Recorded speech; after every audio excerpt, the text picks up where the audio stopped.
Sir సాధారణంగా వయసు చిన్న వయసు అయినా సరే కొంచెం పెద్ద వయసు అయినా సరే సాధారణంగా ప్రతి ఒక్కరికి నొప్పులు అనేవి కామన్ గా వస్తూ ఉంటాయి. అసలు ఈ నొప్పులు ఎందుకు వస్తుంటాయి అంటారు? చాలా మంచి ప్రశ్న అడిగారమ్మా. సాధారణంగా నొప్పి అనేది శరీరంలో ఎక్కడో గాయం జరుగుతోంది, దానికి మీరు స్పందించి జాగ్రత్త తీసుకోవాలి అని శరీరం మనకి పంపించే చిన్నపాటి హెచ్చరిక. అందుచేత pain is a necessary devil అని అంటూ ఉంటారు. కాకపోతే చాలా సందర్భాల్లో దాన్ని అశ్రద్ధ చేసినట్లయితే, దాని మూల కారణాన్ని కనుక్కోని పక్షంలో ఇనీషియల్ గా అది ఇచ్చిన సిగ్నల్ ని మనం నెగ్లెక్ట్ చేసినట్టు అవుతాం.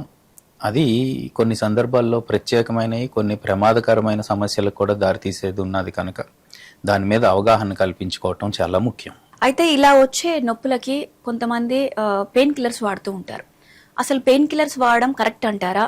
డాక్టర్ ప్రిస్క్రిప్షన్ తో వాడితే ఏమంటారు? సాధారణంగా నొప్పులు మనకి వచ్చినప్పుడు మూడు విషయాలని, చాలా సాధారణమైన నొప్పులు 40 సంవత్సరాలు లేదా అంతకంటే చిన్నవారిలో వచ్చినప్పుడు వాటంతటా అవే బాడీ రిపేరింగ్ ఎబిలిటీ ఉండడం వల్ల 1-2 రోజుల్లో తగ్గిపోతూ ఉంటాయండి.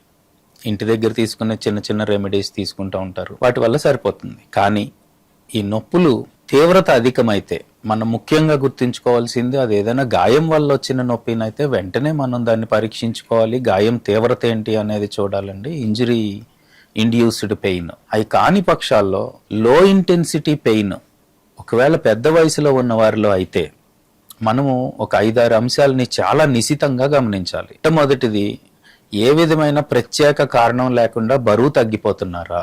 అలాంటప్పుడు సిస్టమిక్ ఇన్ఫెక్షన్స్ కానీ కొన్ని స్పెషల్ కండిషన్స్ అండి, నేను క్యాన్సర్ లాంటి పదాలు వాడడానికి ఎక్కువ ఇష్టపడను కాబట్టి స్పెషల్ కండిషన్స్ ఏమైనా అయి ఉండొచ్చు అకారణంగా బరువు తగ్గిపోవడం అనేది జరుగుతూ ఉంటే నొప్పితో పాటు, దీన్ని ఒక రెడ్ ఫ్లాగ్ గానే మనం గమనించాలి. రెండోది, ఈ నొప్పి వల్ల నిద్రలో అకస్మాత్తుగా మెలకు వచ్చేంత పరిస్థితి ఉందా? నిద్ర డిస్టర్బ్ అవుతోంది ఈ నొప్పి వల్ల అన్నది సాధారణ నొప్పి అయినా గానీ తీవ్రత ఎక్కువగా ఉన్నది అనే దానికి గుర్తు. కొన్ని సిస్టమిక్ ప్రాబ్లమ్స్ ఉన్నప్పుడు కూడా స్లీప్ డిస్టర్బ్ అవుతూ ఉంటుంది, ఇది మనం రెండోది గమనించాలి. 3, నొప్పి ఉన్న ప్రాంతంలో వాపు గాని, ఎర్రబారిపోవడం గాని, వేడిగా అవ్వడం గాని, సూదితో పొడిచినట్టుగా ఉండడం గాని ఉంటే ఇన్ఫెక్షన్ అయ్యి ఉండొచ్చు. దాన్ని కూడా మనం వెంటనే నిపుణులైన వైద్యుల దగ్గరికి తీసుకెళ్లి చూపించవచ్చు. 4, కండరాల నొప్పితో పాటు లేదా జాయింట్ పెయిన్ తో పాటు స్పర్శ తగ్గిపోవటం, మొద్దుబారిపోవటము, చేతుల్లోంచి గాని వస్తువులు జారిపోవటము, పాదాల నుంచి పాదరక్షలు జారిపోవటము, ఇలాంటివన్నీ న్యూరలాజికల్ సిమ్టమ్స్ కనపడితే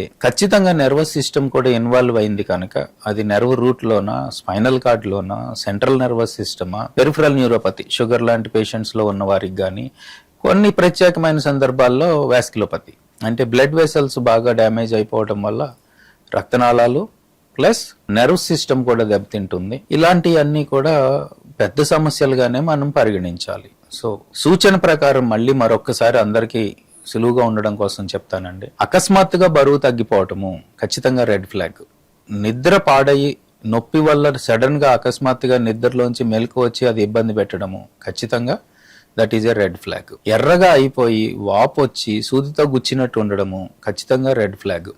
నంబ్నెస్ ఉండడము, చేతులు తిమ్మిర్లుగా మారటము, పాదాల్లో మొద్దుబారిపోవటము, ఇవన్నీ కూడా న్యూరలాజికల్ ఇష్యూస్ కూడా అసోసియేట్ ఉన్నాయి కనుక ఇది ప్రత్యేకంగా గమనించాలి. వీటితో పాటు బలం తగ్గిపోయినట్టు అనిపించింది కూడా ఖచ్చితంగా ప్రమాదానికి హెచ్చరికగానే మనం గమనించాలి. ఆఖరిది, ఉదయాన్నే చేతులు చిన్న జాయింట్లు అన్ని స్టిఫ్ గా మారిపోయి 1 గంట పాటు ప్రయత్నం చేసినా కూడా స్టిఫ్నెస్ తగ్గకుండా ఉండి వారి దైనందిన కార్యక్రమాలకు అడ్డం పడుతూ ఉన్నది ఏదైనా అయితే రుమటాయిడ్ ఆర్థరైటిస్ లాంటి కండిషన్స్ కూడా కావచ్చు. ఈ 5-6 అంశాలని మనసులో పెట్టుకున్నట్లయితే వీలైనంత త్వరగా వైద్యులను సంప్రదించి దానికి కావాల్సిన చిన్నపాటి ఇన్వెస్టిగేషన్స్ చేసుకుని ఎర్లీగా ఐడెంటిఫై చేస్తే ఖచ్చితంగా 100-99 పైగా చిన్న చిన్న వైద్య సేవలతోటే వాళ్ళు సురక్షితంగా బయటపడతారు, యాక్టివ్ లైఫ్ను కూడా గడపగలుగుతారు.